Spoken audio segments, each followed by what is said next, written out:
ఆధునిక కాలంలో భారతీయ మార్కెట్లో ఎలక్ట్రిక్ వెహికల్స్ వినియోగం పెరుగుతోంది. దీంతో ఈ వాహనాల ధరలు ఎక్కువగానే ఉన్నాయి. ఈ వీడియోలో కేవలం 1,00,000 నుండి 2,00,000 రూపాయల వద్ద లభించే ఓ ఎలక్ట్రిక్ కారు గురించి తెలుసుకుందాం. ఎలక్ట్రిక్ కారు కొనాలంటే లక్షలు వెచ్చించాల్సి ఉంటుంది. కేవలం 2,00,000లో ఎలక్ట్రిక్ కారు అంటే కొందరికి నమ్మశక్యం కాదు. అయినప్పటికీ ఇది నిజమే.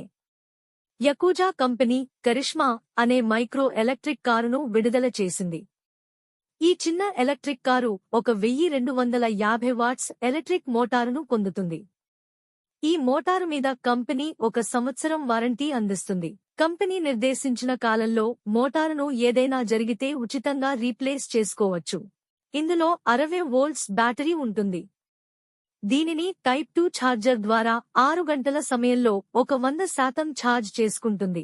ఇది ఒక ఫుల్ ఛార్జితో 60 km రేంజ్ అందిస్తుంది.